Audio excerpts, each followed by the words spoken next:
This is a Dreamcast disc and is for use only on a Dreamcast unit. Playing this disc on a hi-fi or other audio equipment can cause serious damage to its speakers. Dreamcast, up to 6 billion players. Welcome back to the stage of history. Why don't we play together? Hey, it's time to make some crazy money. Are you ready? Here we go!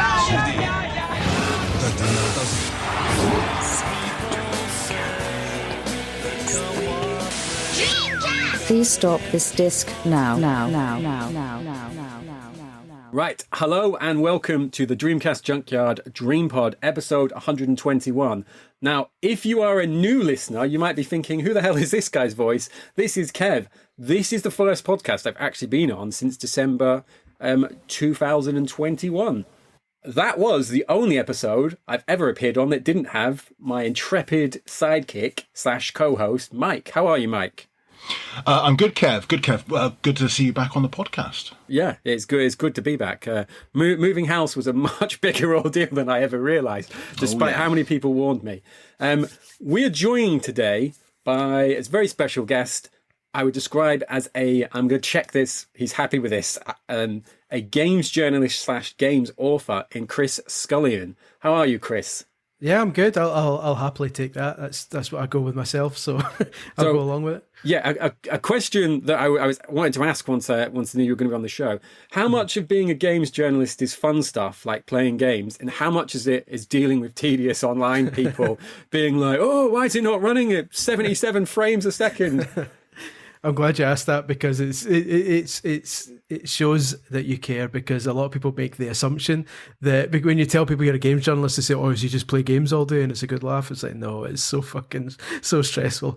There are fun elements. To be honest, with VGC, which is where I work, it's just a 4-man team, so we're quite kind of got quite a short staff for the size of the site.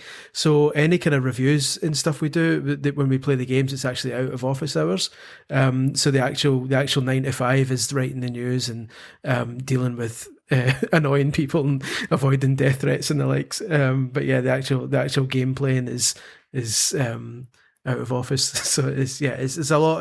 I'm not going to try and make it sound like it's brain surgery, but it's slightly tougher than people think. Yeah, I can imagine. It's like I know Mike does a lot more of running the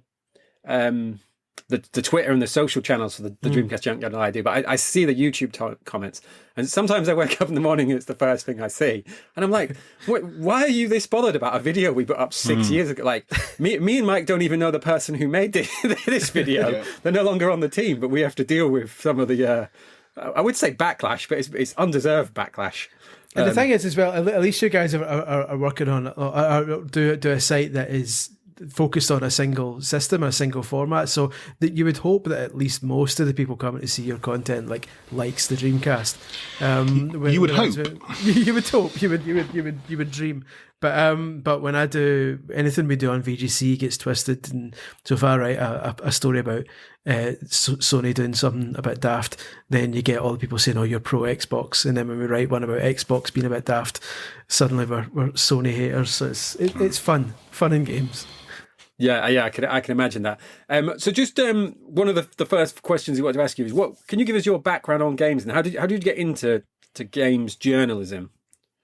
Well, in terms of games, my dad had a Atari 2600 and a ZX Spectrum. So when I was born, basically, my dad says that when I was born, he put me in like a crib next to the TV while him and his pals played Football Manager on the Spectrum. So I was pretty much ingrained in games, whether I liked it or not. My aunt moved to America when I was really young, and when I visited her when I was like 4 years old, I saw the NES and Super Mario Brothers, and from that point on, I was like, games. So that's been it. And as I learned to read and stuff, my dad would always encourage my reading by buying me loads of games magazines like Mean Machines and Sega Power back in the day and all that kind of stuff. Even like Mega, I absolutely loved Mega for the brief period it ran. It's so like it was only later on when I was like near the end of high school I realised that this is actually a job. There are people who actually all these names I read in these magazines are actual people, and this is their job. So this is maybe something I'd like to do. So I finished school, went to uni, and did journalism degree at uni with the kind of aim of being a games journalist, and then luckily enough got on the official Nintendo magazine in 2006. And ever since then I did O&M for 6 years, did a brief spell in Nintendo Gamer, did the last few years of CVG before it was shut down, went freelance for a bit, and now I'm at VGC. So it's probably 17 years I've been doing it professionally, basically. Yeah, I'm impressed with that. The before your time, but I've still got all the like the tips books and guides that official Nintendo magazine would give away for the N64 stuff. Yeah, and when we were moving, my I'm going to describe her as my beleaguered better half. Was like, are you going to get rid of these? It was just like, I've kept them for 15 years through multiple different houses. What makes you think I'm getting rid of them now? It's like, but yeah. So I'm a big fan of. We don't talk about the other consoles as much on the Dreamcast Junkyard, but I know, Mike, did you ever have the N64? Not at the time, no. I bought it 15 years ago when I was into retro gaming. But yeah, not at the time. No, I was strictly a PC gamer for that generation. But it's like sometimes people are confused. Like I remember at a trade show once when we had a stand, I was buying some N64 games, and someone was a bit like, "What are you buying that for?" It's like we're not paid by the Dreamcast Junkyard. We do it as a hobby, but we do have like a huge amount of other stuff. Yeah, it's similar to me as well, because obviously when my first gig was the official Nintendo magazine, and I did it for so long, the vast majority of my kind of Twitter followers and stuff are Nintendo fans first and foremost, and I've got this reputation now as like the Nintendo guy, but that's just because I love Nintendo obviously, but when I joined, there were no Sega magazines left. There was nothing like that. Like I loved Sega as much as I loved Nintendo growing up. Like I had my Master System. I got the Mega Drive with Alter Beast, like back in the day, like early adopter. So like I love Sega just as much. I just don't usually get as much of a chance to write about it and discuss it as I have done Nintendo over the years. Yeah, and I feel like I've done a bad job here as co-host, but I didn't really mention one of the reasons we've got Chris on is because he's done a series of A to Z guides or looks at libraries for, and I've got all of these. I think Mike, you've got them all as well, haven't you? The NES, the SNES, Mega Drive / Genesis, and the N64. And in September, is it still on for September, Chris? Mm-hmm. Yep, still on for September. The Dreamcast variant of that is coming out. So that's one of the reasons why Chris is here with us today. Mike, you have got this pre-ordered as well, yeah? I certainly have, yes. So if you ever wanted a biased audience of podcast hosts, Chris, we are the people, because I know me and Mike are big fans of your work. I've actually given you an Amazon review, which I think I've only ever reviewed about 7 things. So it's like that is praise indeed. That's awesome. I appreciate that. I especially appreciate Mike ordering, because I know Mike's got a similar book coming out soon, and I've had trouble with other people releasing books similar to mine's in the past, and it's nice for once to have someone who realizes that there's room for 2 books that handle the same subject from a different angle, and it's just nice to actually have people who are nice about it for once. Yeah, I think I've got a large and very fulfilling Dreamcast library, which is starting to come up. I've got a few different Dreamcast books now. So yeah, the more Dreamcast books, the better for me. It's always good to see it. Yeah, which is what I said to Chris. The Dreamcast community is not big enough for us to be getting tribal over. I'm only supporting the ROM books, or I'm only supporting Chris's books. It's like, definitely. I'm going to buy all the books. It's like so. Exactly. So just one of the questions then we've got for you then. What was your experience, or what are your thoughts on the Dreamcast then, Chris? Did you own one of these in contemporary time? Yeah, I loved my Dreamcast. Dreamcast was the first console I pre-ordered with my own kind of money, because at that point I was finally getting pocket money that I could save up for long enough to go, I need this Dreamcast, I'm going to save for long enough. So that was the first. I'd like to say I got it day one, but unfortunately I pre-ordered it through simplygames.com, and ordering buying stuff online in the late 90s was nothing near as efficient as it is nowadays. So Simply Games like did a massive balls up with the Dreamcast pre-order, and basically if anyone who ordered through them didn't get their Dreamcast till like 2 or 3 weeks after launch, which was a bit of a nightmare. But they gave, to apologise for it, they gave you like 10 £20 off vouchers for Dreamcast games in the future, and this is when obviously games are £40. So the first 10 Dreamcast games I bought were only £20 because they messed that up, which was really nice. But yeah, I adore the Dreamcast. Obviously, I mean, I'm not telling you two anything you don't already know, but like it was for me, it was the first time arcade quality like was at home, and obviously there was a Neo Geo before it, but nobody had a Neo Geo because nobody had £12 million spare. But yeah, so the Dreamcast was for the first time for me the very first instance of me going, this is as good as the arcades now. Like when I go, even though it slightly wasn't, we didn't know any different. Like when I'd go to arcades, I'd go, this version of WWF Royal Rumble is exactly the same as the one at home. They're both bad, but regardless.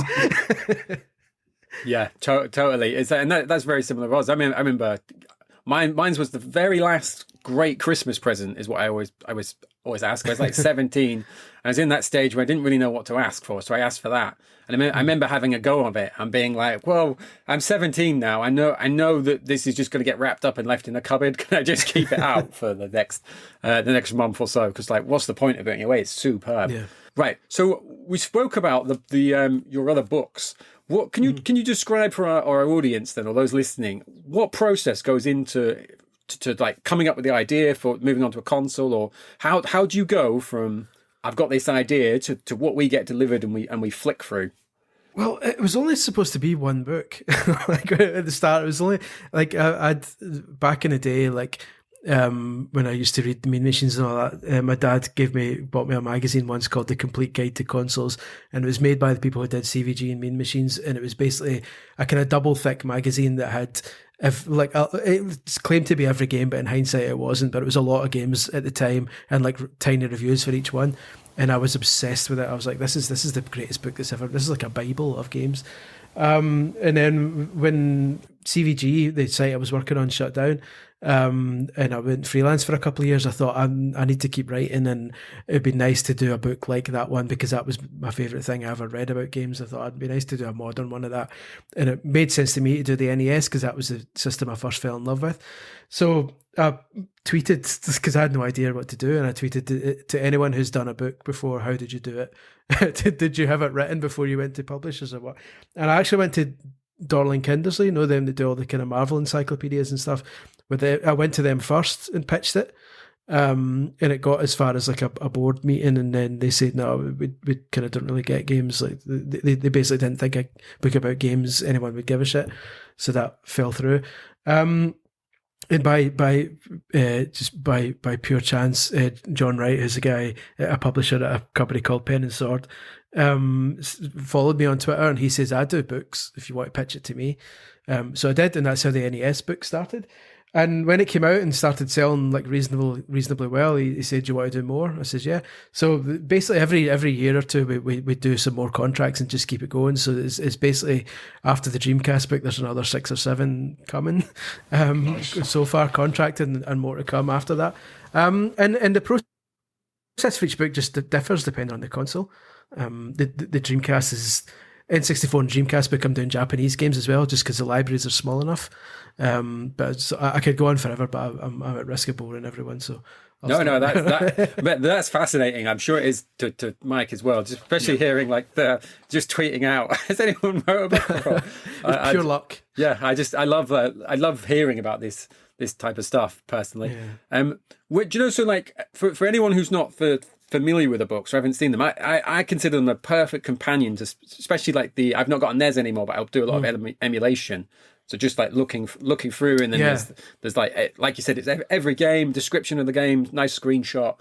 How long do you get to spend on each game then? So for example, I'm going to imagine you didn't get to complete Shenmue 1 and 2 fully again. I did not. No. It's weird. It's because, like, luckily because they're more kind of reference books rather than review books. I know Mike's book is more kind of got like many reviews in each one. So that's one of the criticisms people give of my books is, why do you never tell me whether the game's any good or not? And it's like, well, like again, like I say, we approach it in two different ways. Like my way is just saying, like, this is a kind of reference style, like encyclopedia thing. It's called an encyclopedia rather than a reviews guide. So I'll just tell you what the game's about, give you background on the story, and then if you like the look of it, you can go and decide for yourself whether it's good or not, because it's obviously subjective. So that's just my way of doing it.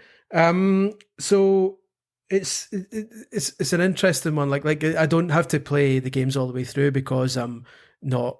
Like if I was reviewing them, then obviously I would try my best to do that, but then the book would take 10 years to write. And luckily with these, it's a case of just playing each game for an hour or two until I get a feel for it, and then I go to various resources like the manuals. Like I love that Sega Retro's got like every manual basically available, which is so helpful to get games plot and all that kind of stuff. And then I'll look through old magazines to get a kind of a feel for what the general vibe was on each game at the time. But to be honest, like I picked these books because they're consoles I like, and I remember most of the games anyway. So I've already got a kind of base knowledge of like a percentage of the library. Most of the work is researching the games that I wasn't as familiar with, which in this case was the Japanese section mostly. Yeah, totally. We've we mentioned this before we started recording, and fans of the show might be like, well, yeah, what the hell is this? But we did the top 200 vote. The vote was actually last year. We've only just finished the guide, and one of the reasons we've only finished the guide is because there's been so many, like, and I'm very grateful to these people. There's been so many fan translated from Japanese to English titles that people now vote for, because you could vote for 10 games, and so the most amount of work I've ever put into anything. And people will be like, well, it doesn't look like you put that much work in when they see it. 150 to 200. There was a load of Japanese games I've never even heard of. And I'd watch videos on them on YouTube and be like, I still have no idea what this game is about. Like, I don't know. Is anyone clicking here? Am I watching a cutscene? Is this a visual novel? Oh no, it's a puzzle game that's had a very long FMV. And it's true. Some of the Japanese games are absolutely bizarre. And that is like the book. Like I write the books in the order that they appear, basically the order the games appear. So I start with the letter A and work my way through in the Western games, and then I start the Japanese games with letter A and work my way through. And I've kind of tweeted a couple of times, by the time you get to the end of the Japanese section, you can tell my mind is just gone. And like so it starts like the ABC in the Japanese section is all kind of quite serious and like this is this game. By the time it gets to the end, it's like, yes, it's another visual novel about schoolgirls, and just keep tell I'm just getting angry by the end of it. Just like it's a man just like losing his mind at trying to translate the weirdest things. So I'm hopefully that makes it one of the more entertaining books that I've done, because I do like to throw like daft wee jokes in there and like little sarcastic bits just to keep people interested. But yeah, by the end of the Japanese section, it was like the amount of visual novels. Jeez, it's hard going. Yeah, totally. I'm going to be honest. I've played very few of them. I normally defer to Mike if any of them ever would come up on any of the stuff we were on. Mike, just before we move on, just to draw you in, have you got a favourite visual novel that you would recommend anyone listening to Chris, that fancies trying one that's accessible? Accessible as in a translation available, or accessible translation, or like you can play it via on screen or the. Yeah, so I mean.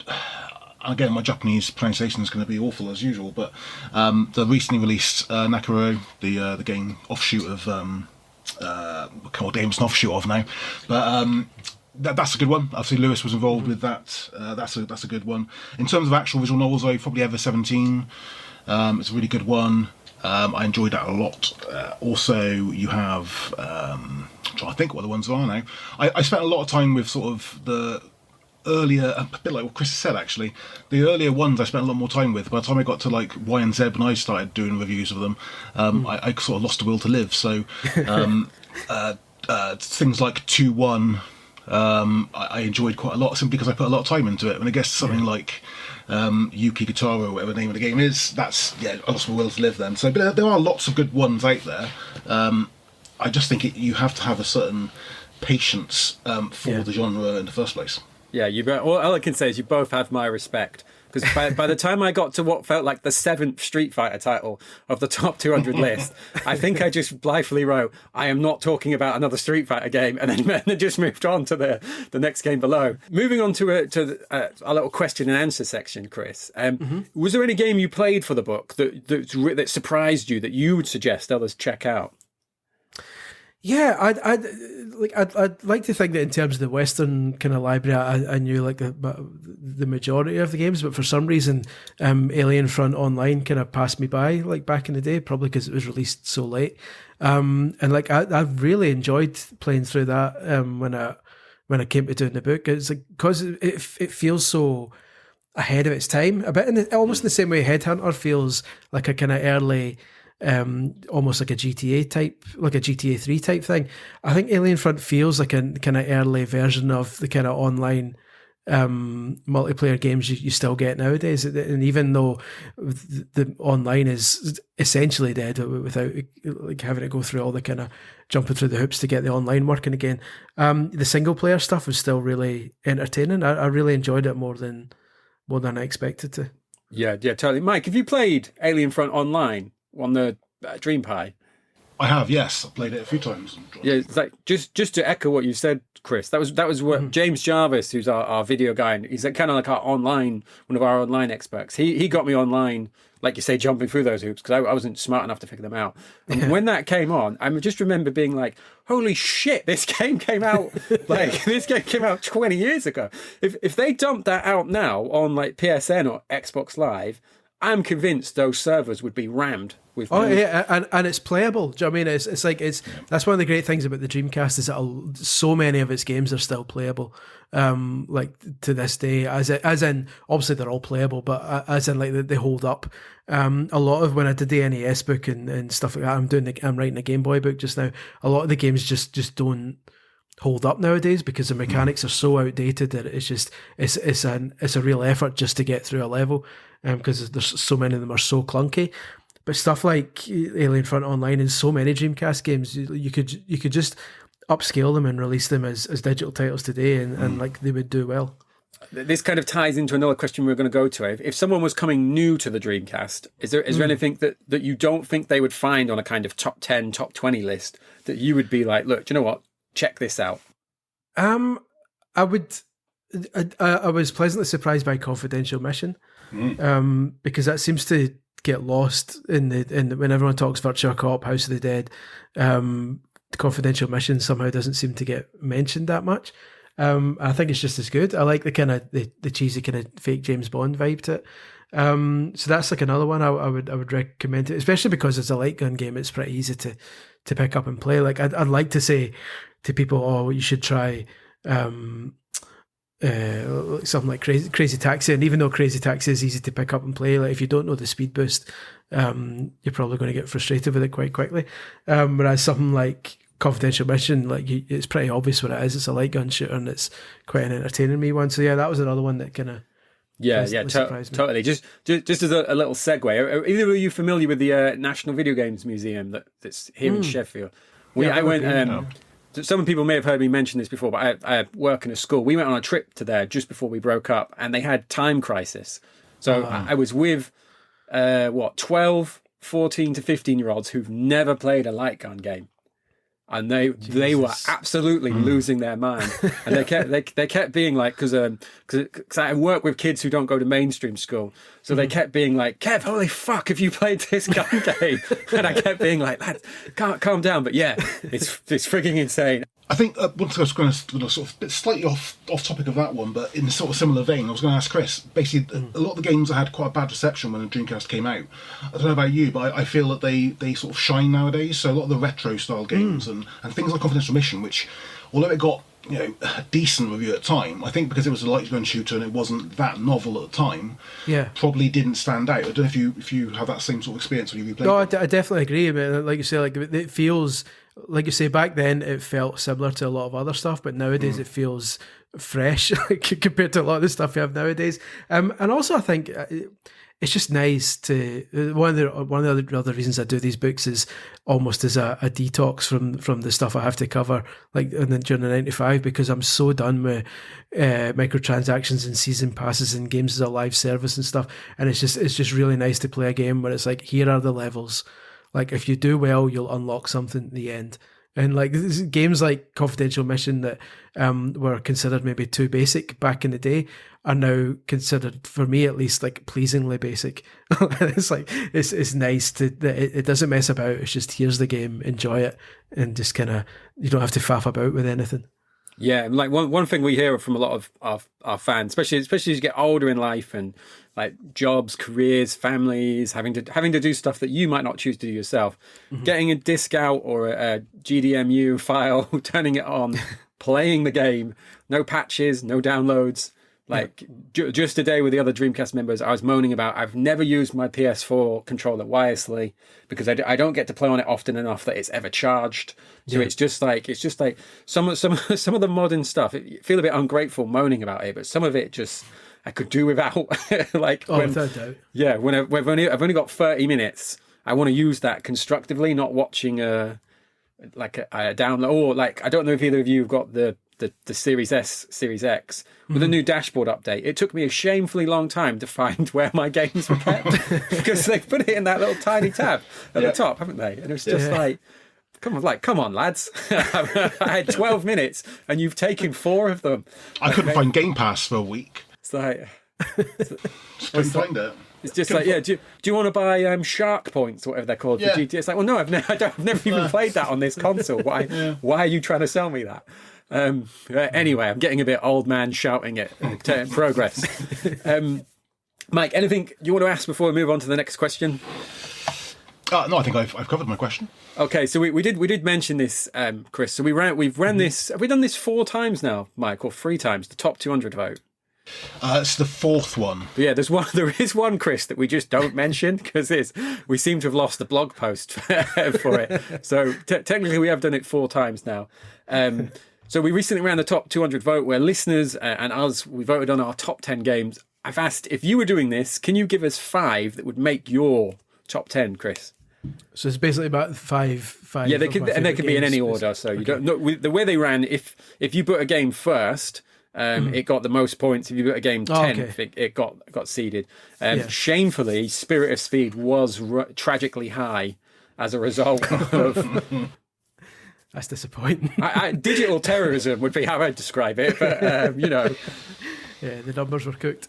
I mean, obviously Shenmue goes without saying that's kind of like one of the greatest games ever made. So I think Shenmue's a given. Crazy Taxi was probably the Dreamcast game I played most. I was obsessed with that. I'm not. Like I played it again for the book, and I was like, "Here we go, let's do this." And I was like devastated at how bad it had gotten, because it's like I had like when it first came out, I developed like muscle memory of knowing where all the passengers were, where they were supposed to go, and like I had this map in my head.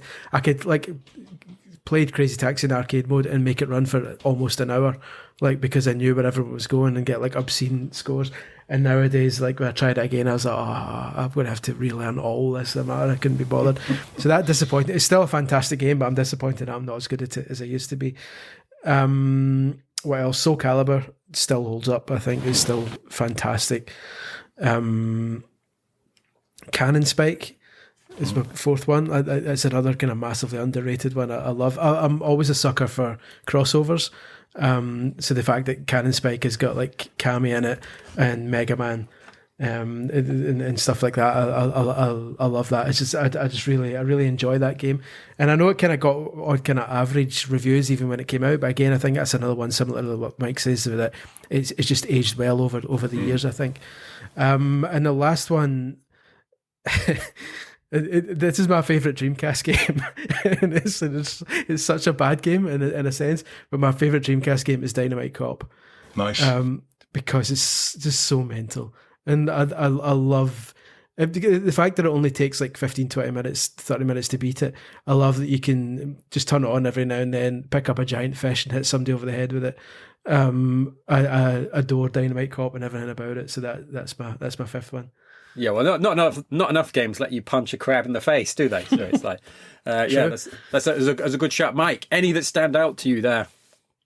Dynamite Cop's a great shout, isn't it? I mean, I think again that probably goes back to the fact that you look at Dreamcast anew. I think games like that just stand out because you don't get those kind of games nowadays, do you? Or if they are, they're sort of deep in a store and no one really notices them on consoles. So yeah, Dynamite Cop's just one of my favourites as well. But I suppose, Chris, what are any of the ones you would pick? Have any of them would any be in your top 10 games overall of any console, for any platform?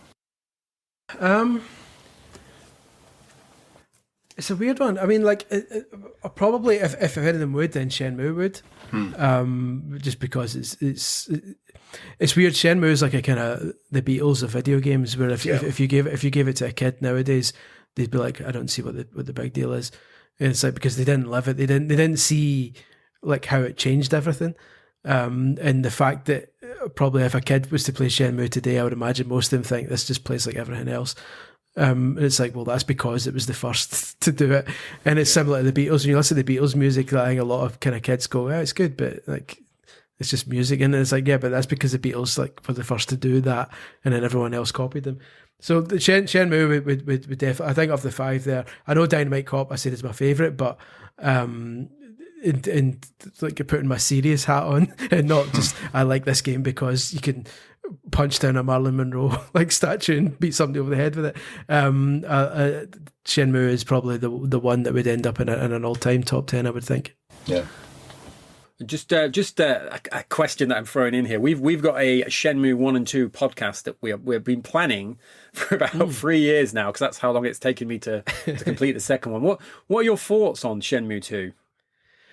Do you know what? I didn't finish that one. At that point, that was when I played that on Xbox, because at that point I got that one on Xbox, and I just started at uni at that point, and at that point I just didn't have time, so I started Shenmue 2, got about halfway into it and never got around to finishing it. I enjoyed it. I think it's one of those ones where it was never going to have the same impact as the first game did, because the first game was so revolutionary and the second game felt a bit like more of the same. So yeah, I remember enjoying it. I will get around to finishing it one day. I bought the HD version, so and I still haven't played 3 because I insist on finishing 2 first. Well, I feel like we're the same person living in different timelines, because I've only just finished 2, having started it multiple times, and I keep promising Lewis I'm gonna play it and we're gonna talk about it because it's one of his favorite games, and then it's just like, you would be surprised how popular your answer is of I played it.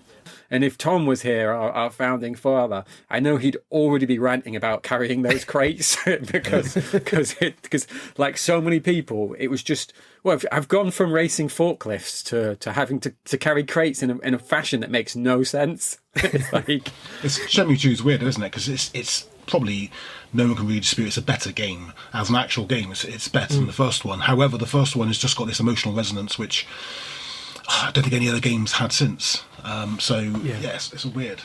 Yeah, and once you move to the what I'm going to refer to as the second area, and it's a bit smaller, it becomes a bit more streamlined. That's where I found it a bit more enjoyable, which is probably something we'll talk about on that.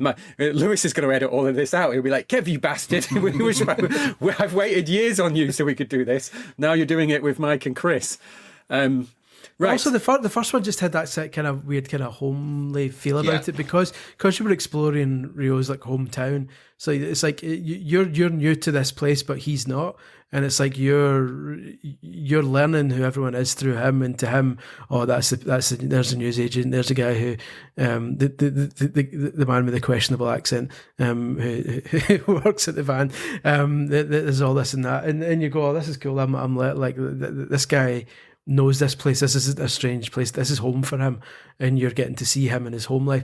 And the second one is, as much as I love it, it's him in a in an environment that's unfamiliar to him. And so many games are about being in an unfamiliar environment, and so in that way, I think it loses a bit of its kind of spark as well, because I think the first one just has that nice kind of homely feel about it, as if you're in, kind of listening in on this guy's day-to-day life. Yeah, just the last thing I'll put on here before we move on. Do you know the ending of Shenmue when it's the cutscene where he walks down from his house, like down through all the areas, and he goes through the height, goes past the arcade, and he gets on the bus, and it's like you see all the people that you've spent like hours interacting with, and you know those players. I just think that is such a powerful, brilliant end to a game, because it's not the end of the game or the end of the story, but it's the end of that chapter. And I just feel like, even though it was like 1/10 of the story they wanted to tell, they probably would have been better just leaving it there. Because at the risk of sounding pretentious, when you started the game, it was his home, and when you finished the game, it was your home. Oh yeah, totally. Yeah. Very good. I like that. That's going to be the segment we're going to cut out. Not me saying they should end it there, because Shenmue Dojo will unfollow us on all the channels. Right, I can't segue this, so I'm just going to read the question like it's off a PowerPoint. As a football fan, how do you rate the titles available on the system? Well, obviously Shenmue. Yeah, football's a funny one. I'm a massive fan of football video games. I will play literally any football video game, like no matter how good or bad. So probably when I was doing the book, I spent most time on the football games, just because I just forgot to stop playing them. So I'd spent longer than I probably should have, playing like 90 minutes, especially because that was right at the start of the book. I was actually probably got to move on here. Stuff like UEFA Dream Soccer and UEFA Striker and stuff, they were all okay. But I know Virtua Striker's like a Marmite game, but I'm very much on the side of loving Virtua Striker. I know a lot of people do, but I think if you treat it as an arcade game and not as a football game, I think it's fantastic. So yeah, of all the football games on the Dreamcast, I think Virtua Striker's 2 is my favourite, just because it's weird. It's as a football game, it's awful. Yeah. Like you can't dribble for more than 2 minutes, with 2 seconds before someone just scythes you down and takes the ball off you. But once you learn the kind of passing and learn that it's actually easier to score from 40 yards out than it is from 4 yards.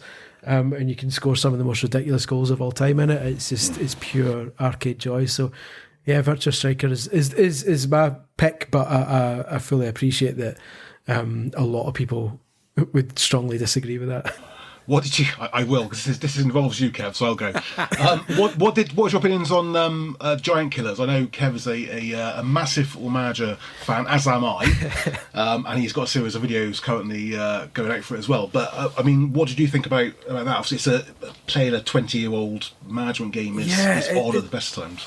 It was a weird one, wasn't it? I just couldn't click with it. But I think again that's because it is clearly one of those games that requires a lot of time to kind of. Well, obviously, just to even just play a season, and I didn't have that kind of time commitment. So for me, I like the fact that it exists, because I love the idea of Americans trying to complete their Dreamcast collection and ticking off the few Europe only ones and getting Giant Killers and turning it on and going, "What in the hell is this?" Yeah. So I love that idea, and obviously it's like.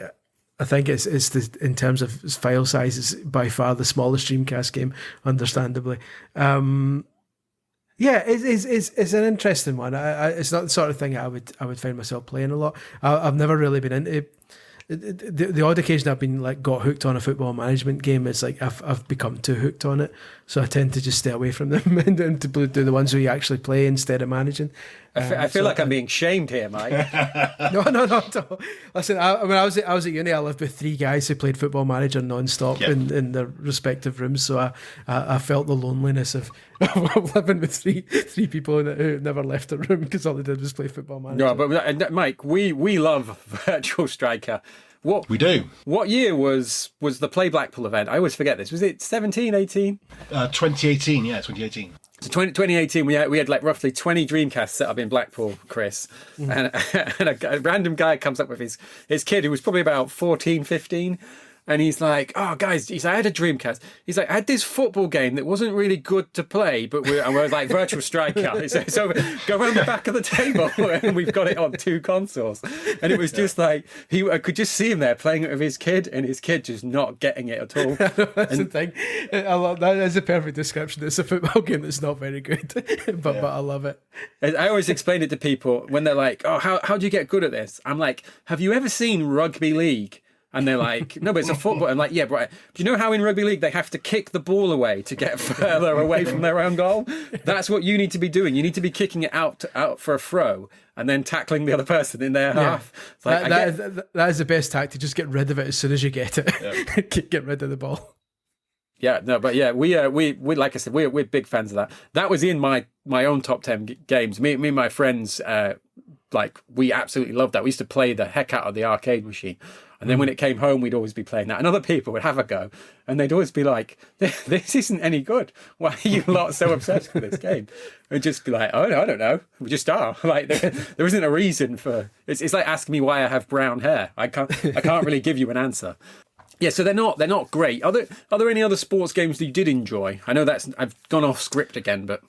I think Virtua Tennis was the obvious kind of the big one. Virtua Tennis was the game that I bonded with my uni flatmates over, because when I started uni, the uni just put us in to random flats with like 4 random guys. But although the PS2 was out and I brought my PS2 with me to uni so I could play DVDs and stuff, I thought I'm going to bring my Dreamcast and put it in the living room, because that's going to be a way to get us all to kind of... Because I had 4 controller ports, basically. There's 4 guys, 4 controllers. This will work, and it did. The Virtua Tennis was the game we all kind of like grew together, like playing, to the point that we kind of invented our own version of it called Danger Tennis, where basically we'd come home from the pub, and I would always do best because I don't drink, so they would all come home drunk and I'd come home sober as a judge, and we would just play Virtua Tennis like all through the night.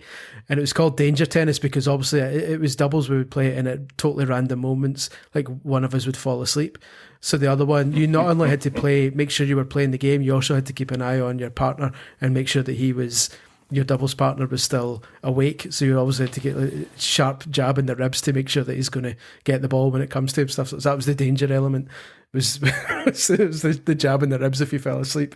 But Virtua Tennis was the glory days. I suppose the Tony Hawk games, if they count as sports. We allowing that, Mike? I'm allowing that. Yes, yeah, definitely. Yeah. And I suppose we're counting wrestling as a sport, I would imagine. Yeah, so that leads into the next question, the wrestling game. So, oh yeah, Dreamcast was weird for wrestling games, wasn't it? Yeah, because you've mentioned at the start the Royal Rumble. Royal Rumble game. I was like, and I get that as a 41-year-old man, I should let this go, but I spent £45 of my own money as a 17-year-old on that game, and I don't hate anything in life as much as I hate that memory of how disappointing. This was when I was like peak, like, was it still WWF then, or yeah, like, it was at that point. Yeah, it was like. I was like 17 and could stay up and watch the pay-per-views and like stay up all night and like it not be a problem. Could go into school, go into work the next day. And that game was just atrocious. And a few people before have called me out like, "Oh, do you need to give it another chance?" I was like, "No, I don't." No, definitely don't. Like I was arguing about it with somebody recently because somebody was talking to me about the book and they said, "Oh, obviously you'll have Royal Rumble in there." I was like, "Yeah, Royal Rumble's in there." So I loved that game. I was like, "Did you really?" He says, yeah. I mean, it's like it's still got the record for the most wrestlers on screen at any time. I was like, yeah, no, because it had up to nine wrestlers in the ring at any one time. And I says to him, "Why do you think nobody's bothered to do that again?" Because it's unplayable beyond belief to have 9 wrestlers in a ring and to not be able to accurately choose who you're aiming at. It's an absolute mess of a game. But I mean, like, not that there was a lot of other options. Like you had WWF Attitude, which was really clunky. Like it was fine back then, but nowadays it's just because you have to remember all the button commands just to do like normal body slams. And then they did the 2 ECW games based on the same engine. They were even worse.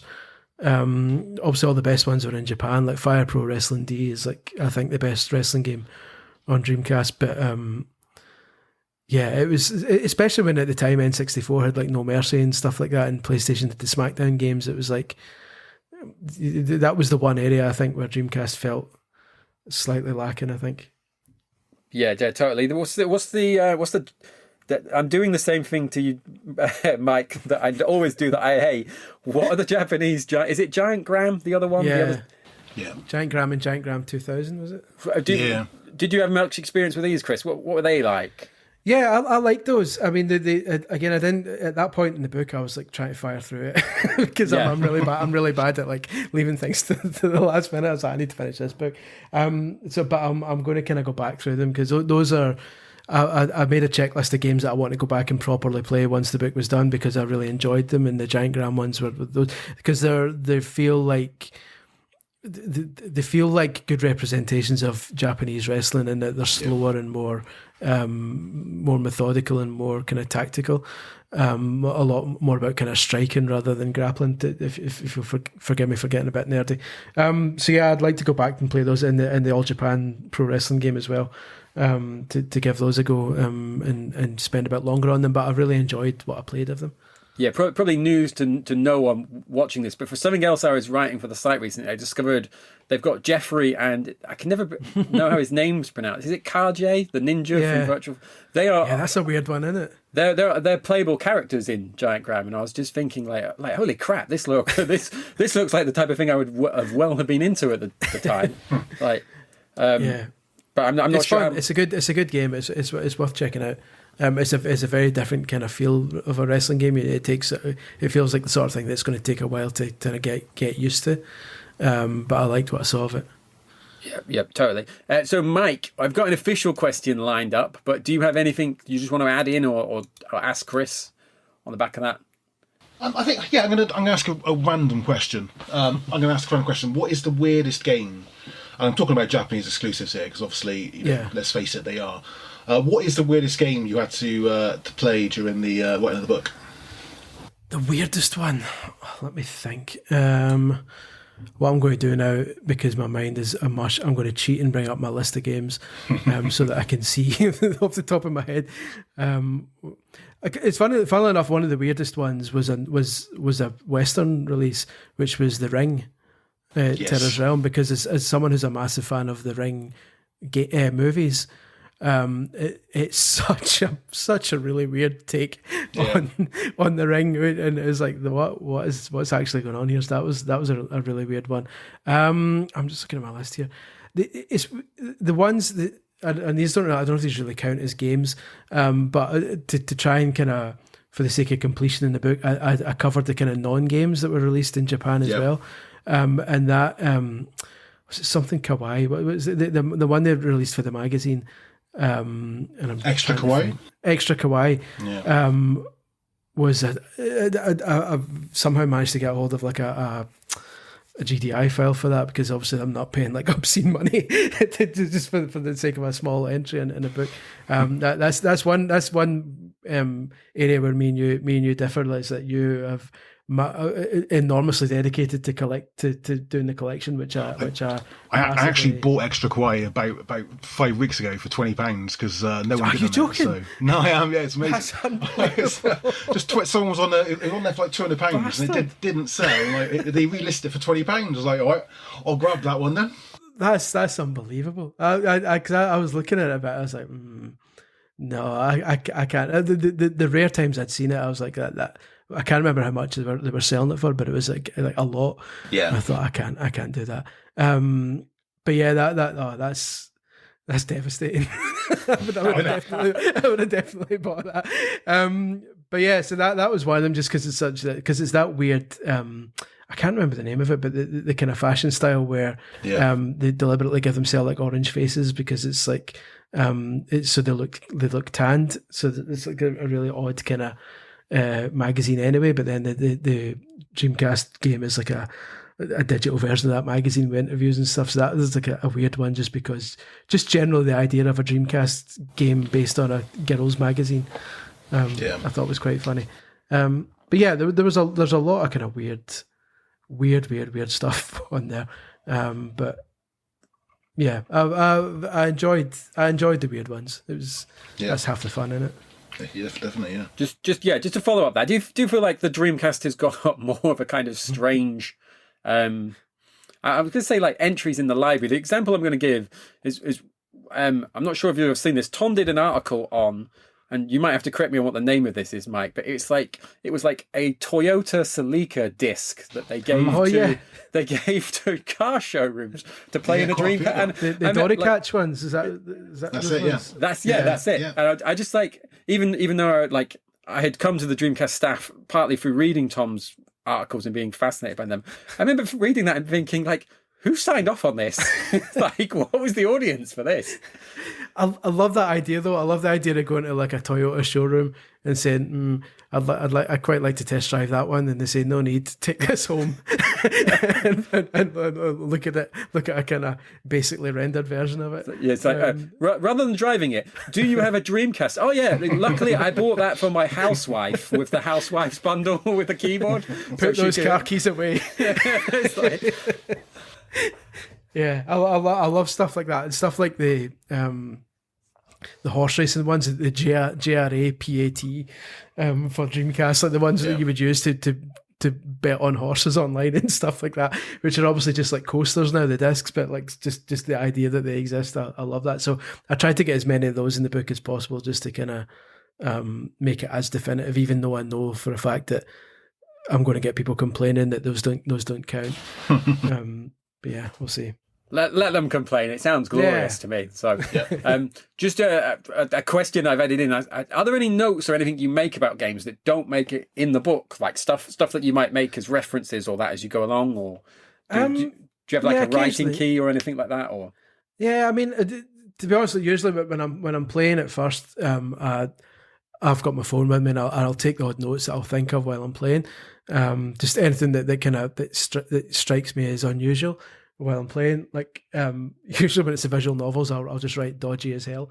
But often the notes that I take when I get to the research stage is like the stuff I find in the research is more interesting than the notes I've taken, and usually what I've written gets kind of put to the wayside in favour of the more interesting stuff.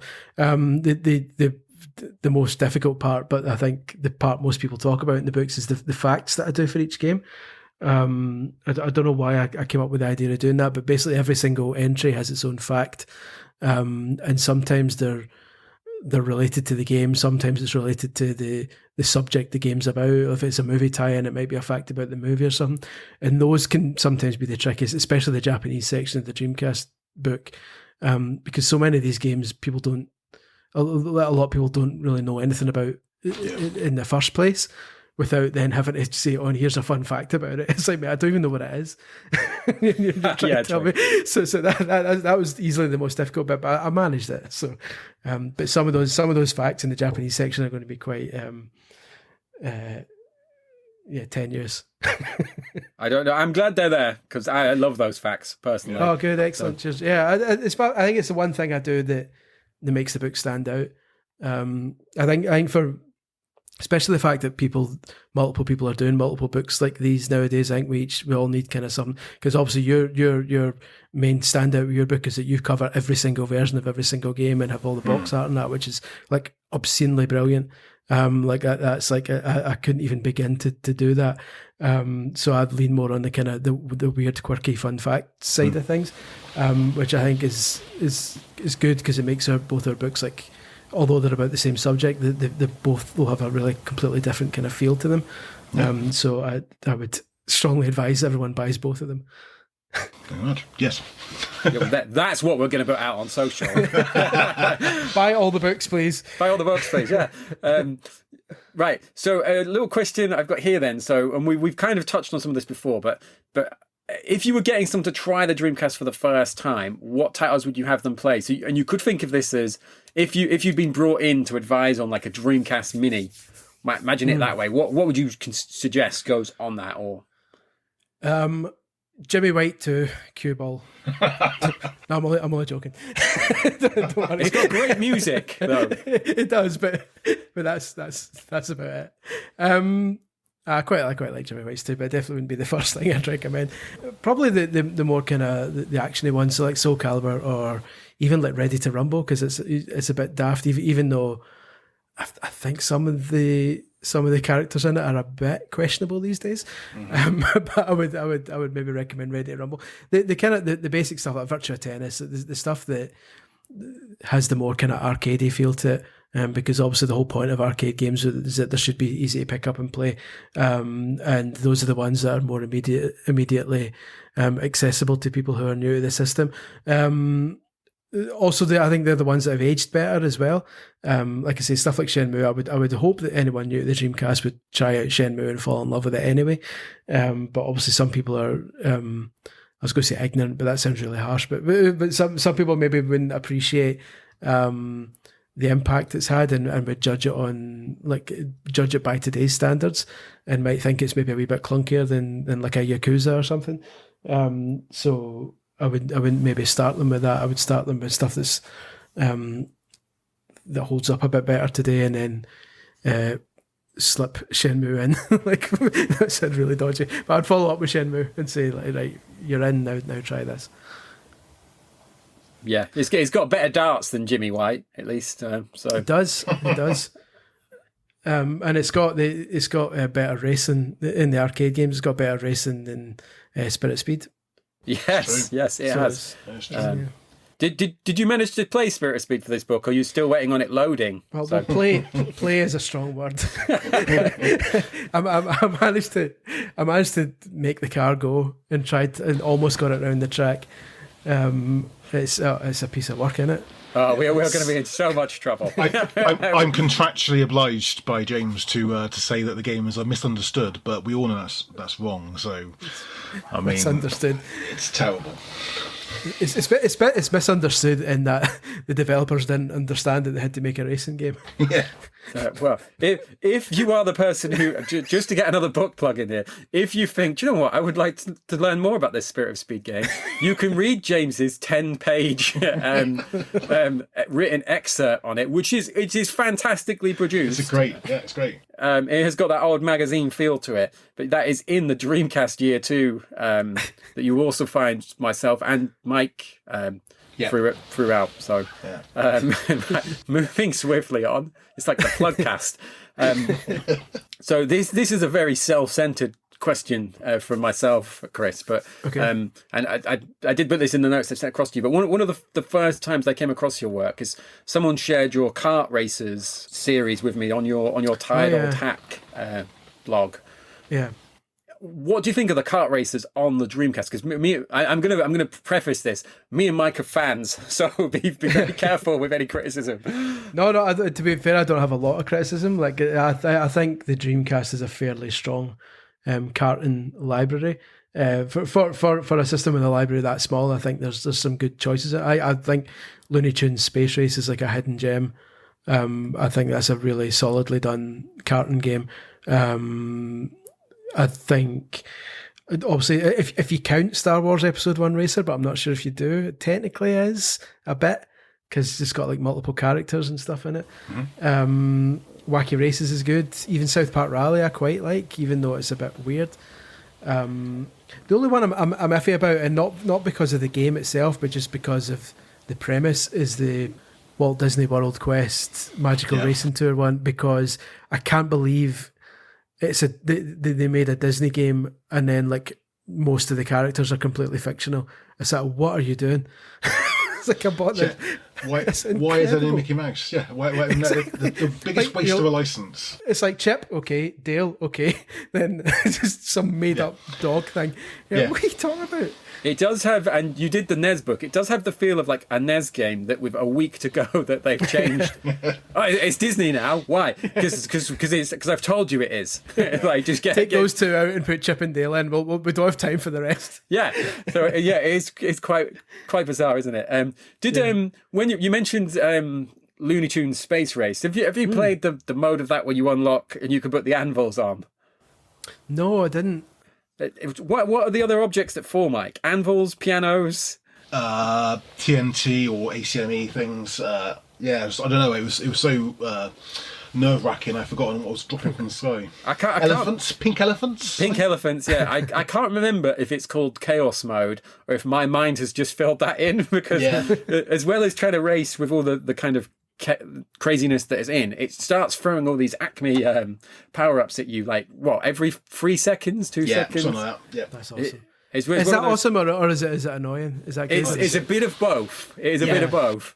And it is far less annoying than the blue shell. I will give it credit for that in Mario Kart, but it is one of those bizarre modes that, like, it's worth experiencing just to be like, this was made by someone who potentially hates gamers.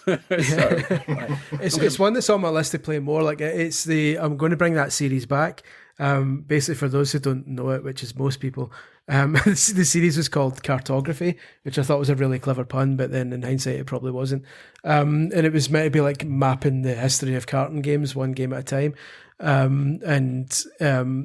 But I would do like a really deep dive in each game. So it would be like, here's every single character, every single track, every single weapon.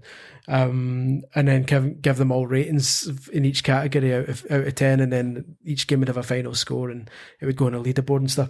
And Looney Tunes Space Race is one. I want to bring that back, and I want to do Looney Tunes Space Race because I want to spend more time with it and properly unlock everything and like find that mode that you're talking about.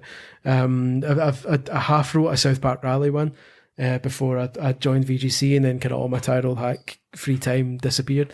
But I'm now in the process of getting that free time back, so that'll be one that I definitely bring back, and Looney Tunes is near the top of that list. No, yeah, I'm just a fanboy bit here. If anyone's into kart races or if that sounds up the street, I would go check them out because prior to deactivating my original Twitter, I was always just hassling on you on have you played Looney Tunes? Have you played Chris? Did you know that Sumo Digital were involved in the Disney Infinity kart racing? Wait, maybe you could like that's fantastic. That Disney Infinity that's one I desperately wanted to do, but like because I do the deep dive and do every character, that would be impossible because of how many characters in Disney Infinity. But that's a fantastic kart racing game that nobody knows about, because you had to have Disney Infinity and have stuck around until the end of it to have bought it. So tragically, if you go on our Xbox profile, and it is the combination of me and my 6-year-old daughter, if you go to the stats for Disney Infinity, where it tells you total playtime, I think we're on about 29 days. And the next nearest person is about 5 hours. And I'm like, oh, well, that's their problem. They should have... Yeah, it's a fantastic game. Yeah, they should have realised what a superb sandbox, especially if you've got young kids, because she's graduated from like being able to just walk around on an empty world to like throwing in enemies to building tracks. It's like I could make my own podcast about how much we love that. I feel like that's one of my proudest accomplishments is that my kind of games room has got like every Disney Infinity figure and every Lego Dimensions figure. It's two massively underrated games.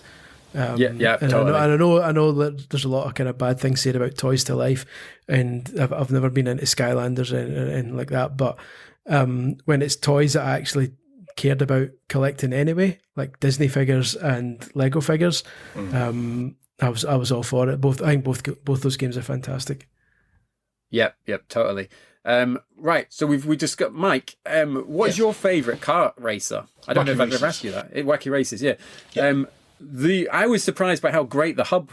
I know it's not quite great Diddy Kong racing, but like the little like getting to like razz around in the car and like it's a commentator for me. It's the entire. I loved Wacky Races as a kid, so that game is one of the greatest cartoon adaptations from that era. It's amazing. I like all of them. I think they're all pretty good. South Park Valley is a little bit annoying, but I never liked South Park. But Looney Tunes, it looks just amazing still. I mean, that pre-rendered and mix of pre-rendered and not, it's just amazing. And I actually do enjoy Magical Ball Quest as well, simply because of the fact that I like listening to the Pirates of the Caribbean theme tune over and over again. That's a good show, actually. Yeah. To be fair. Yeah. I do actually like that game for its racing. For me, half the fun of a kart racing game is characters that you know. Yeah. Which is why, like, the game I probably spend most time on just now is that Disney Speedstorm, kind of free to play one that's out just now. So embarrassingly, I've put like 60, 70 hours into that. And just because I know all the characters, and that's like half the fun for me. So yeah, I do like Walt Disney World Quest, but just it rubs me up the wrong way that technically I'll only ever play as Chip or Dale. I think the weird thing is with it as well is that the game is, the license is actually the park, isn't it? And that's the problem, and it's sold so badly because Walt Disney is this massive sort of license, and then they license the park, which just seems to me like a bit of a weird mix. It's a little bit like playing the Disney, I think it's what the actual name of the game is, on 360 a few years ago now. It was a Kinect game originally. I enjoyed that. Kinect Rush, was it Disney Rush or something? Pixar Rush? It's the one which you actually go around the parks, not the kart racing game. Oh, sorry, Disneyland. I know it's on Games Adventures, Disneyland Adventures. That's it. Yeah, I mean that was great because you sort of went around the park. It also had the characters and sort of the levels based on the characters. But yeah, Magical World Quest is a decent game. It's such a waste of potential. Yeah, such a weird use of a license. Yeah. And I probably asked you this before. What's the Flintstones game? Is this playable in any form, Mike, or did we just get screens for that? No, so the beta was released, so that was released years and years ago. What's the name of the film based on? Is it Viva Rock Vegas? Yeah. Have you had a chance to dabble with this at all, Chris? You'll get no judgment from me if you say no, because judging from what I've just explained, Mike, is it out? Yeah, no, I haven't yet because it wasn't officially released. I've got like a wee folder with all these betas and stuff that I've worked through when I have a bit of time, but I never put them in the book. Same with it, and this is the bit that's going to get me the most shit for the book, is that I've not put any indie games in it.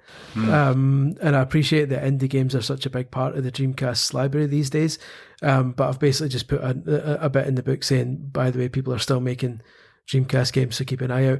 The book's supposed to just be like the games that came out during the Dreamcast life, in an attempt to kind of make it a definitive book, because if I started doing indie games it would be out of date already, because I finished writing it like last year. So it would already be out of date by the time it came out. So it's a shame, because I love the kind of indie scene, and even though I've not had much time to dabble with it, I love the fact that people are still making Dreamcast games, and some of them look like really good. It's just that for the sake of for completion's sake, I decided just to focus on the kind of official retail stuff. No, I totally get that. I was like, I bought, like, I have the NES book, and I was a huge NES fan in the era, but I'm real casual with it now. If you'd filled that full of, I don't know, 100 indie games that had come out, I'm going to be honest, I'm never going to play them, or worse still, I might pirate them. So you could say it's as anti-piracy move. I'm not listing the indies. Go and find out about them yourself. You're welcome, indie developers. There we are. This is the clip that we are going to put on social. You're welcome. You're welcome for not covering your games. Yeah. When you put it like that, maybe not. But you mentioned Star Wars Pod Racer. A question I'm going to throw in: are you a Star Wars fan first, Chris, or do you like Star Wars games? Yeah, I like Star Wars. Star Wars Episode 1 Pod Racer. Have I got that right? It's got a very strange title, isn't it? Episode 1 Racer, but the colon's Episode 1 Racer. The colon's in a weird place where it shouldn't be. I can't remember. I think it's Star Wars Episode 1 Racer. Something like that, yeah. It just annoyed me that's why I got really pedantic about grammar, and it annoys me when I write about that one. Yeah, what we did. I'm not sure if you were on the episode, Mike, but we did like a whole 1 hour video special on that, and I still don't know what it's called, despite really liking it. Where would you rate that? It's obviously the Dreamcast best Star Wars game, I would say, because it's got very, very little competition. Although Jedi Power Battles is very fondly remembered by people of a certain age, we have discovered. But where would you rank that in amongst the kart races, if you were putting it, or other Star Wars games? If it counts as a kart racer, I would have it reasonably high. I quite enjoyed that. Once I realised there was a speed boost, like even back in the day when I had it, because I had it. It was one of the Dreamcast games I had. Like I bought it when it came out, and bizarrely, for one of those few games, I didn't actually look at the manual because I thought it was a racing game in it. And it took me an embarrassingly long time to realise there was a speed boost when you hold up. And I was like, why am I so bad at this game? It's like, that's why. So, but in terms of where it sits in terms of Star Wars games, I think at the time it was one of the best. Like nowadays it still holds up, but obviously you've got the Lego Star Wars games and stuff like EA's Star Wars games kind of have overtaken it a bit, obviously, in terms of like everything. But as someone who likes racing games and who likes Star Wars, it's one I'll always have a wee kind of soft spot for. It's certainly better than, was it Star Wars Super Bombad Racing or whatever it was? Yeah. It's certainly better than that one, and it's better than that kind of Twisted Metal ripoff. Demolition, is it? Yeah. Is that, yeah. Terrible. Yeah. Off the top of my head, I think Demolition did make the top 200 though. It's just like, I don't know why. It's the biggest problem with that game, and I will rant. The biggest problem with that game is they remixed John Williams' soundtrack, and it was the worst remix I've ever heard in my life. The entire universe of Star Wars is built on this foundation of fantastic music, and they changed that, but then put Jabba the Hutt or whatever stupid character they put in some ridiculous vehicle. The entire game is just unbelievable. Just, it wasn't canon, basically. It wasn't canon, no. I'm not even a Star Wars fan that much anymore, but I mean, I just Because of that. I'm thankful I never did a Star Trek game, because I probably would have hated Dreamcast because of it. Yeah, awful. Demolition I played Demolition a few weeks ago because I had, some kind of yearning for pain, and it was literally the most. I can't believe the game was released. It's so poor. make a note. Do not mention Demolition. Do not ever talk about it. Yeah, I don't know where it came in Hard Drive's list of Dreamcast games, but I hope it came no higher than 246, because if it did, that would have been a travesty. I had actually not played Power Battles until the other week, and I had to go at it. I was like, this is not good, but it's not terrible. Why is this scored like it has? And I went on YouTube and I checked a few different videos, and in every one of the comments there was people I got were significantly younger than us that were like, oh, this was the game I played, this was the only game I had for weeks, I loved it. And I was just like, this was people's childhood who a parent got them a Dreamcast and then was like, Star Wars, I mean, you can't go wrong with Star Wars. Yep. And they got that when they were like in between 8 to 13, and they just loved it because like, I don't think we know any better, do we, at around that age? Or if you've not played anything else, you might not realise I could be playing Dynamite Cop. So the glorious Dynamite Cop. But that's one of the reasons why I did the book as well in the first place. Well, the NES book and then all the subsequent books. And I always make sure every intro says something similar. Like I rewrite the intro in each one and have the same kind of blurb in each one where I say, look, there are loads of kind of the 10 best Dreamcast games or the 10 best whatever lists online, and everyone can check them out, but you'll always see Soul Calibur, you'll always see Shenmue, you'll always see this. But somebody might have, like, there might be someone who had a Dreamcast and their favourite game was Ooga Booga, because that was a game that they played the most. Or someone might have got Razor Freestyle Scooter for their birthday and absolutely loved it, or their granny like gave them Snowcross Championship Racing, and so for these books are designed for people who will say, oh, what was that game I had that had the thing in it, and so you go, oh, it was Blue Stinger. So the book, I've had a lot of people saying that they flicked through the book and discovered games they completely forgot about that were locked in their brain, and they had absolutely no recollection of owning them until they saw them listed.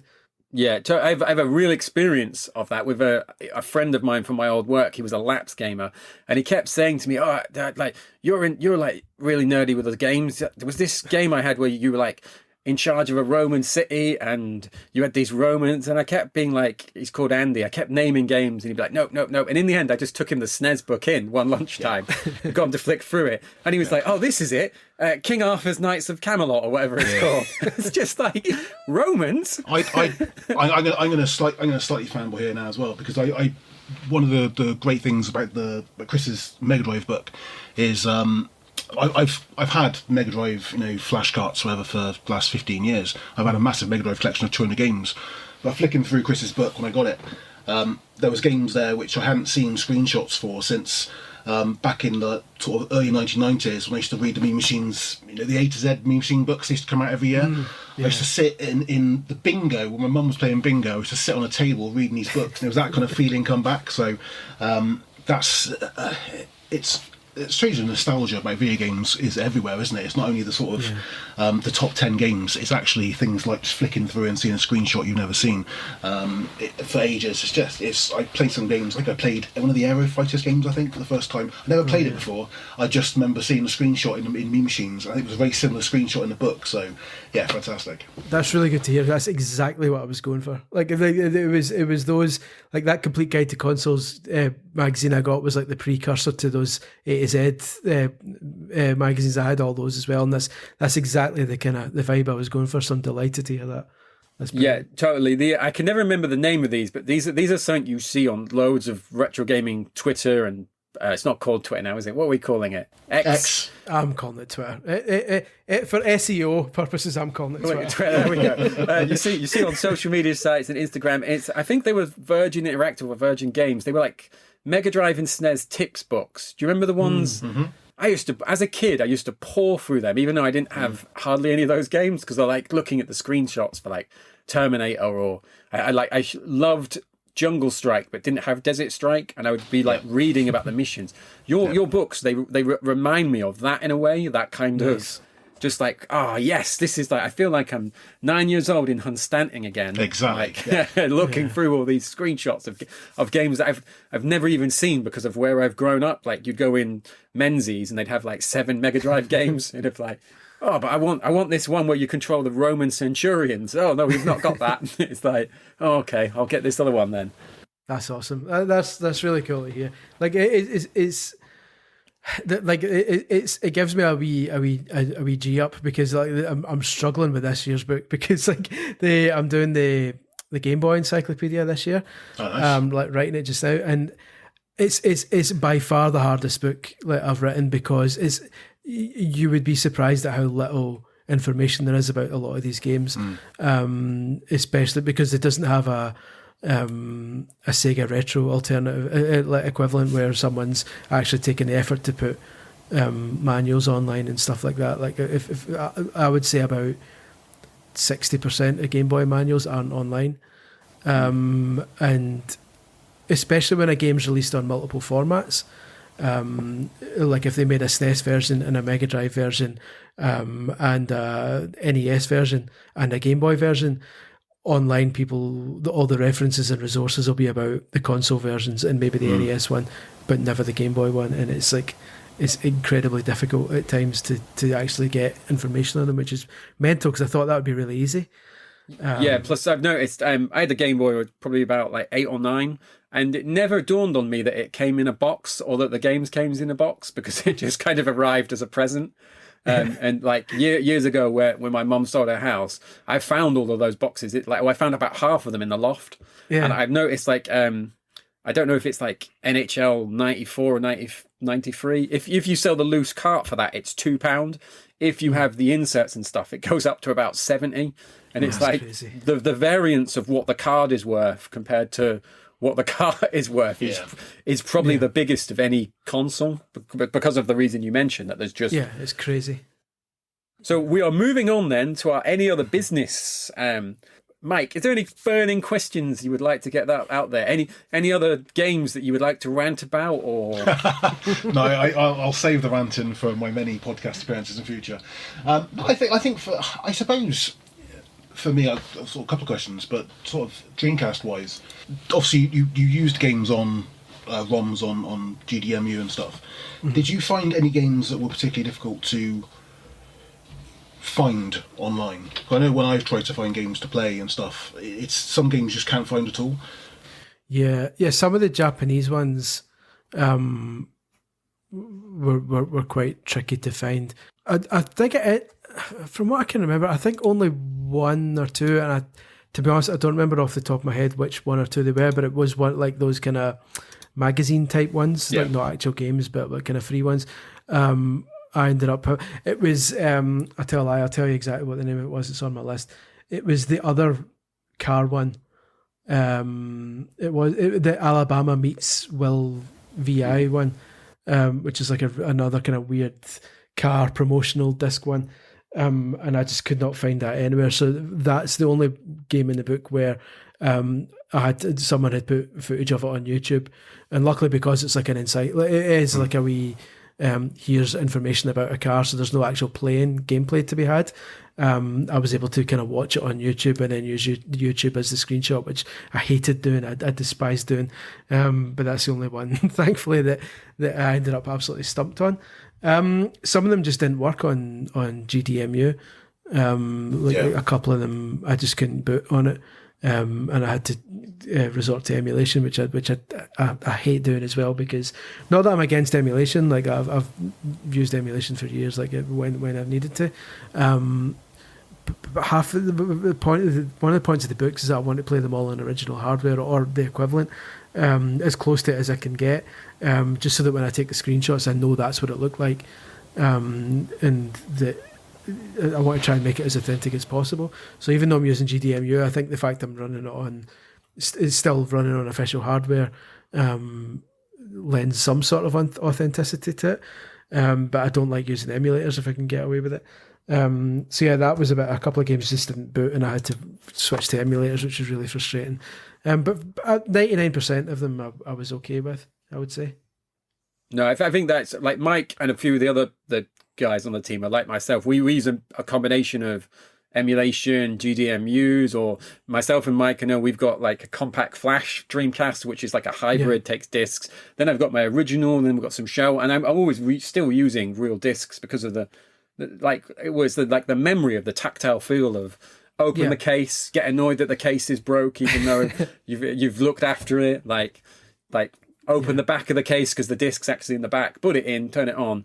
But it's discs will always win for me. Like, in terms of if it's me just deciding to play a game one night, I'll always go for the most authentic method. I will, if I've got the disc, I'll always use the disc. So I've got like my the kind of standard Dreamcast that I use for that. I've got my Hello Kitty one, which I occasionally use, but then I've got my GDMU one, which is which colour Hello Kitty? The kind of greeny blue one. I can never really decide what colour that is. Yeah, they are the most glorious themed, the green and the pink consoles ever made. Love it, absolutely love it. So I've got those two that I'll kind of use for discs, and then I've got my kind of GDMU one, which was it used to have a DC HDMI in it, and it was badly installed. I'll not shout out who did it, because it's actually quite a reputable company and I don't want to get in trouble. But they installed it wrongly for whatever reason, and I started playing it and it started smelling really bad.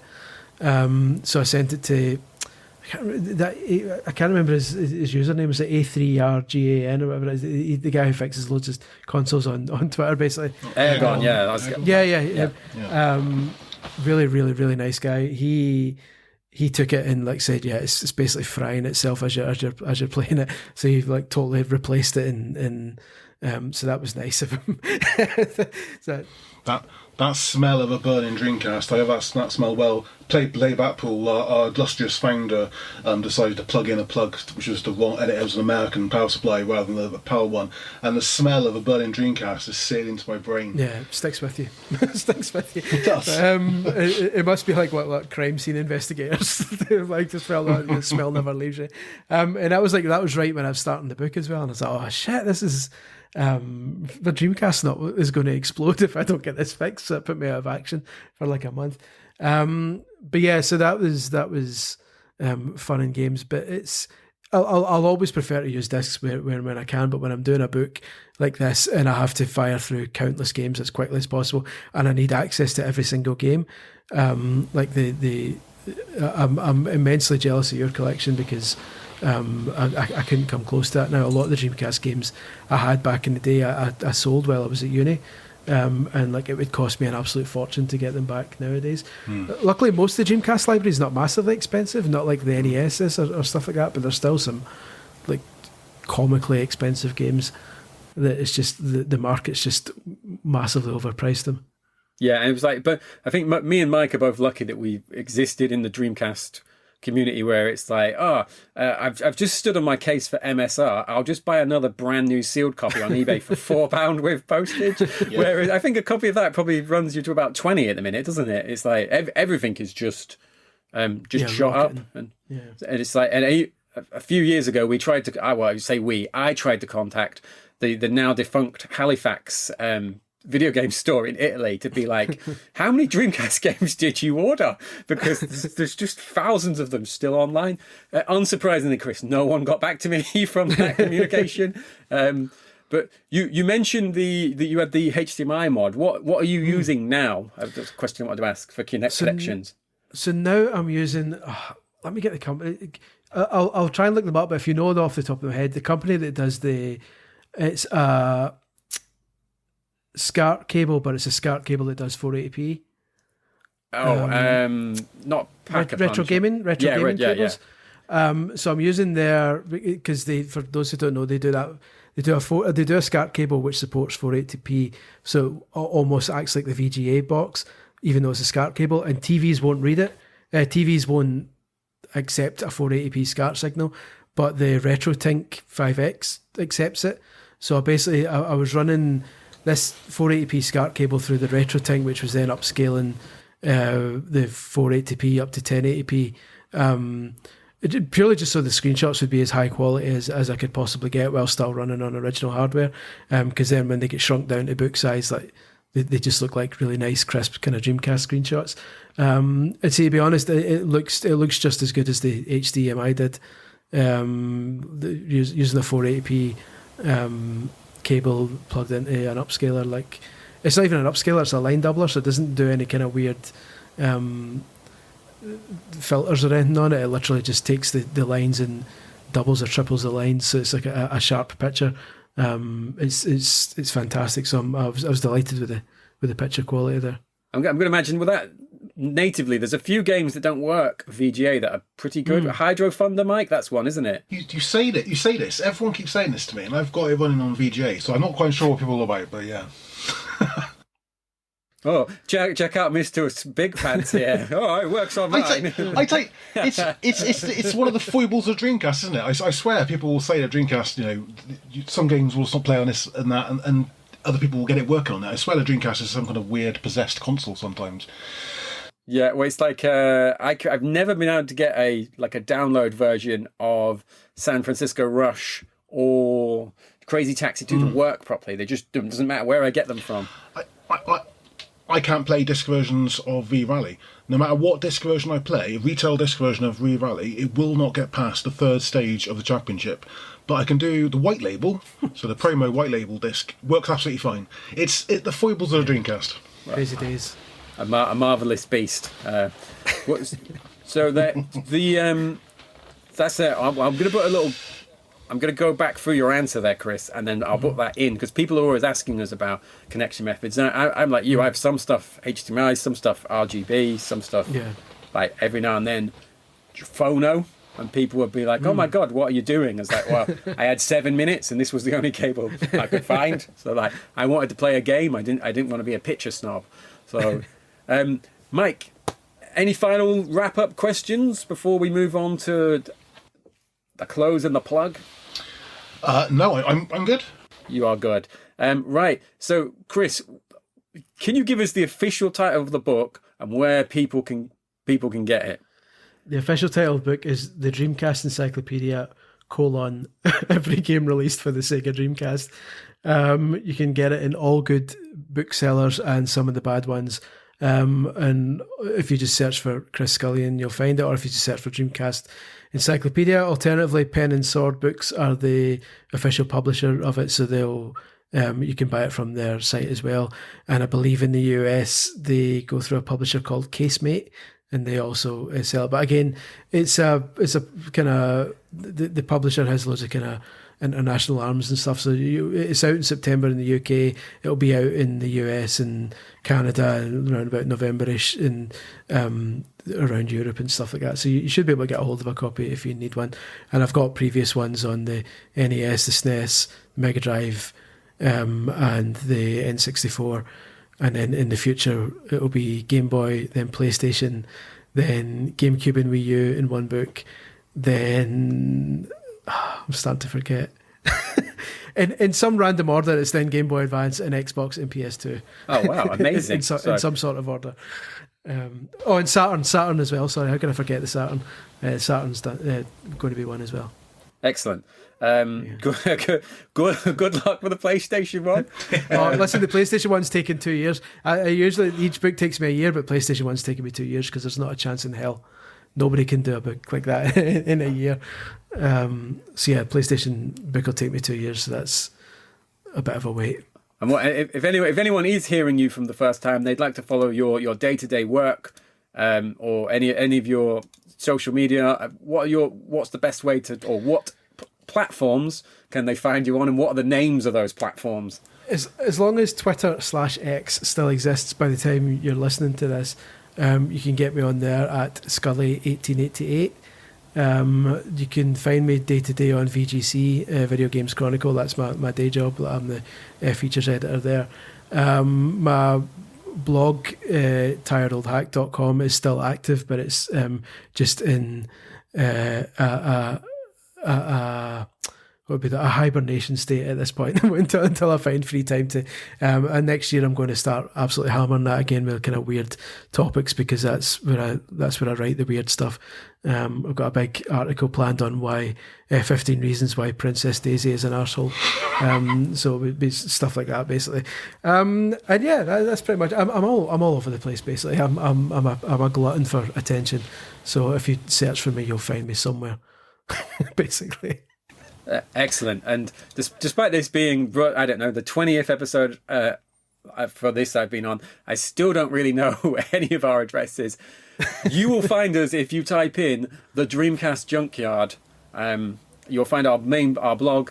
We are at the DC Junkyard on X/Twitter.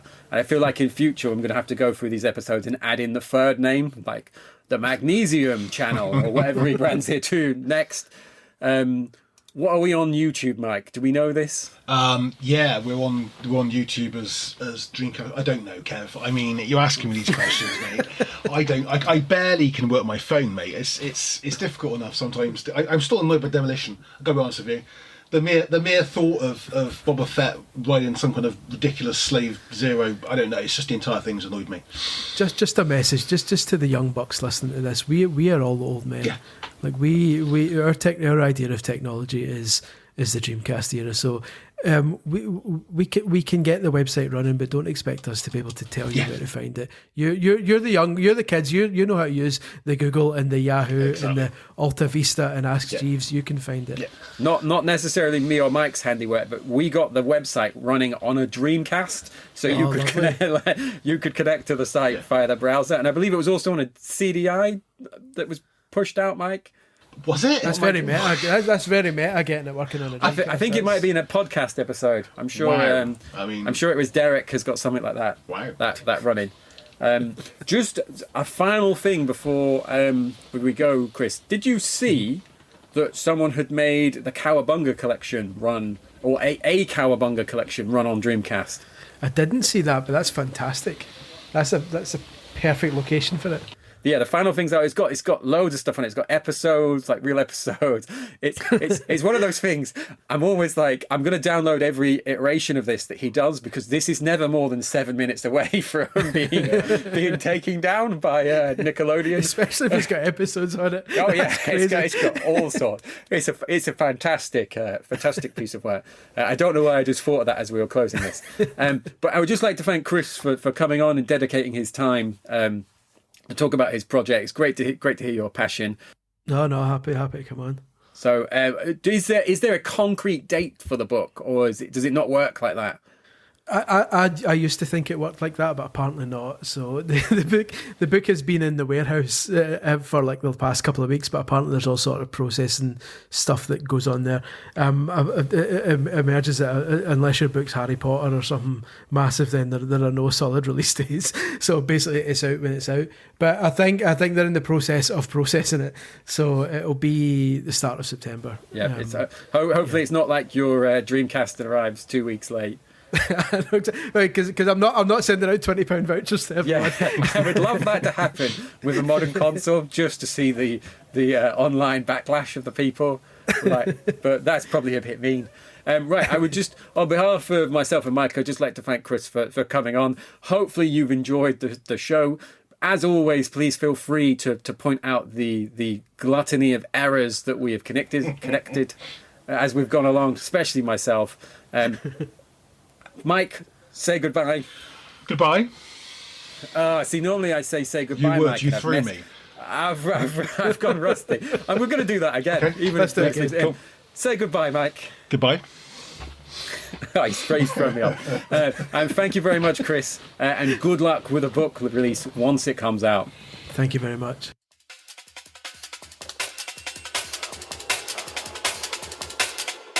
This is a Dreamcast disc.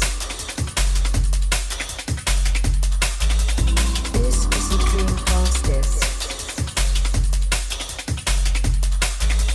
This is a Dreamcast disc. This is a Dreamcast disc. And is for use only on a Dreamcast unit. Playing this disc on a hi-fi or other audio equipment can cause serious damage to its speakers. Please stop this disc now.